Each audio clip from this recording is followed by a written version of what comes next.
Today's topic is autism and family stress. My name is Mike Woods. I'm an autism and inclusion specialist for St. Louis's largest school district.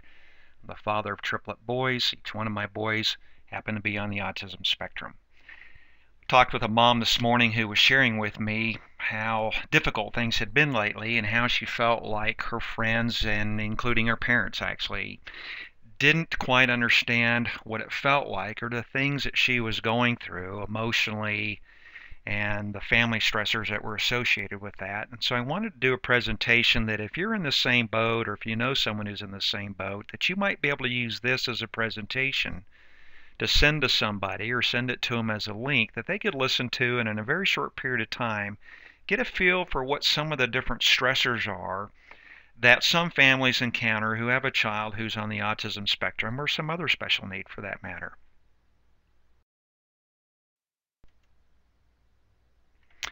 Withdrawal and over-involvement. A pattern often seen in families who have a child with autism or another disability is that one parent who stays as remote from the situation as possible, while another's involvement borders almost on obsession. The withdrawn parent may be just as concerned, but either doesn't have the coping skills or perhaps has delegated responsibility to the more involved partner. And generally speaking, but not always, fathers are the ones who tend to withdraw, and mothers are the ones who tend to jump in with both feet. This situation isn't healthy for either parent, and nor does it really benefit the child. So parents need to keep the lines of communication open, even when job responsibilities and schedule conflicts force one partner to be more directly involved in activities than another. So set up a time each week to talk about the events and perhaps more importantly some feelings and frustrations, and try to find ways to keep the parent who has a tendency to pull back actively involved.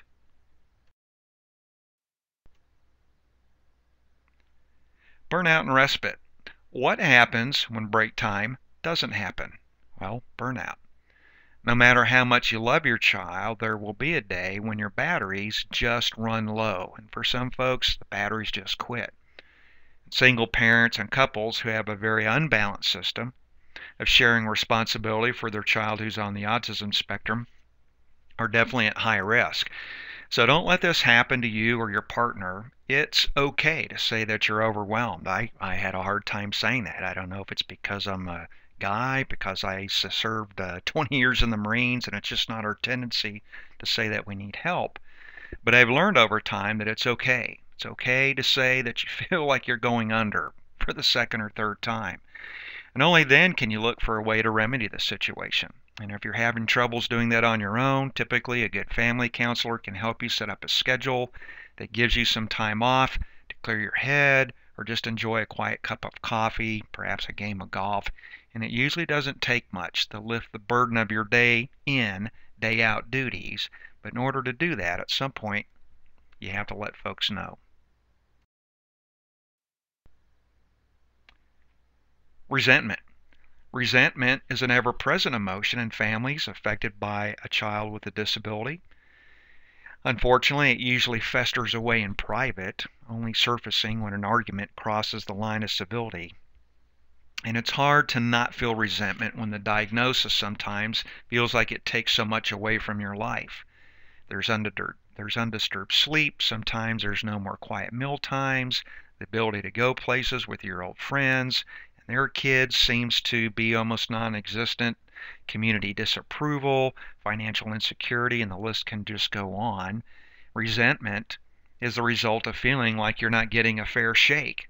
And so it's important that any situation like that that's being done for the child's sake, that everyone else validates, other family members validate what parents have to do and the sacrifices that they make. It's sacrifices as a parent. A lot of times that's just what we have to do because we're parents, but no one should have to feel like a silent martyr, and with any luck, no one's going to act like one either. Genetic blame. Family problems are often compounded by the red herring of genetic blame. Whose crummy genes cause this autism problem in many ways? And you'd be surprised at how often this unspoken issue underlies arguments that only appear to be about disciplinary methods or parenting style. But when it comes out in the open, watch out. Parents and relatives all need to know that the autism spectrum disorder isn't rare, nor is it exclusively found in your respective families. You couldn't have predicted that your child would have this diagnosis, and more than likely not even if you would have discussed this very unusual relative in your respective family tree before procreating. It may also be useful to remind one another about what's good in your genetic heritage and your partners. You know, the same side that might have passed on the genes for autism spectrum probably also passed on many other wonderful characteristics, which your child will also share.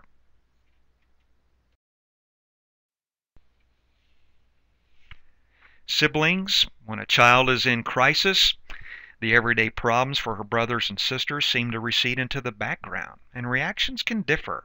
Siblings may become superachievers to get their fair share of the attention, or they may seek negative pursuits for the very same reason. Resentment is also a natural reaction when another child in the family takes more attention or perhaps more financial resources than they do. Problems faced by the siblings of a child who has a disability are beginning to get more attention, and there's a lot of books available that discuss the typical reactions. Chat groups, workshops are also a big help. You may be able to get your other children involved in sib shops, which were originally part of a Seattle-based sibling support project, but now they're nationwide. And with a little help from adult facilitators, these workshops can help siblings talk about their feelings and their fears, and friendships are often a very nice frequent side effect of attending these type of workshops.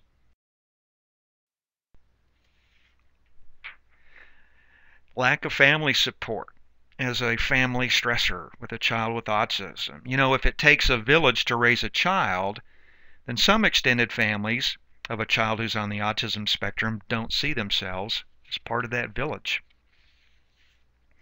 You ought to be able to turn to your own parents and other relatives for support and encouragement, but it isn't always possible. Many families of people who have someone on the autism spectrum find that their child is passed over sometimes for family activities such as invitations to grandmother's house or trips to the mall with siblings.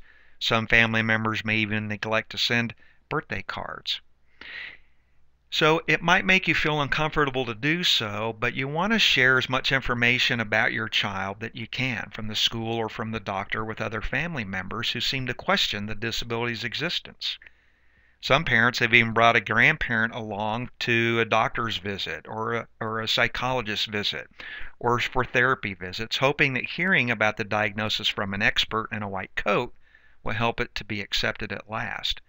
And you might want to discuss the possibility with one of your most accessible professionals that perhaps asking that they deliver some ideas or suggestions for helping your child along might be easier received by parents.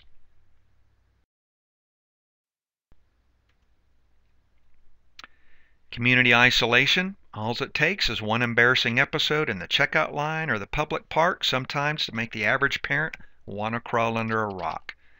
And every time the worst happens, the impulse to withdraw from public life is amplified. One of the most difficult areas for family members who have a child on the autism spectrum is dealing with rude or clueless remarks from strangers.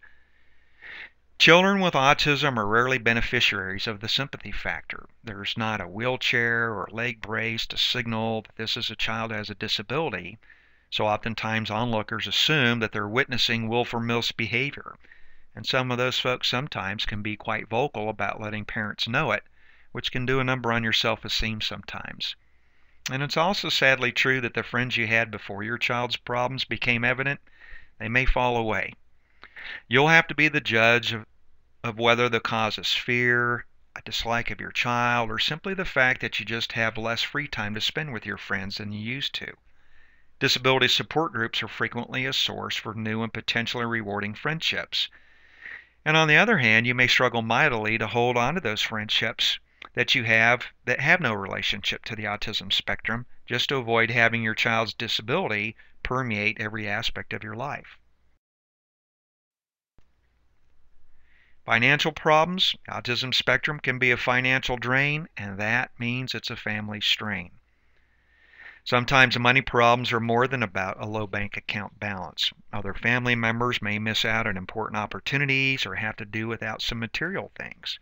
And sometimes, unless the situation is thoroughly and regularly discussed with them, they may not understand why this needs to be. And so seek financial help from a professional to help you to manage your money in a way that has the least impact on your family.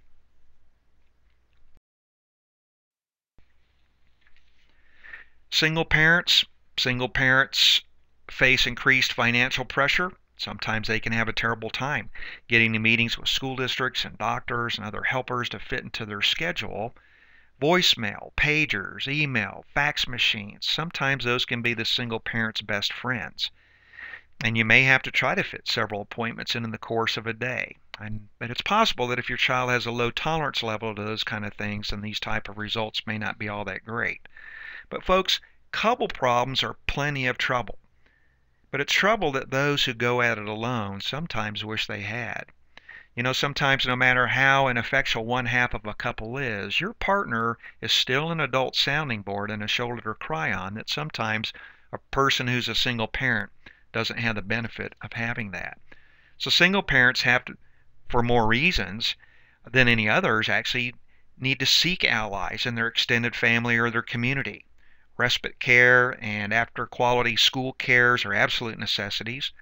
Foster grandparent programs, Big Brothers, scouting, religious institution, and parenting groups all need to be part of your web of support. Multi-generational living can be another stressor. If you're part of the sandwich generation, which is caring for children and aging parents at the same time, your family also faces extra stress. Older relatives in the home can be a wonderful addition to your life, but they have medical needs of their own, or they can't handle the behaviors of your child who's on the autism spectrum, then the situation could become very stressful. And so an extra pair of hands a lot of times is a must in these situations.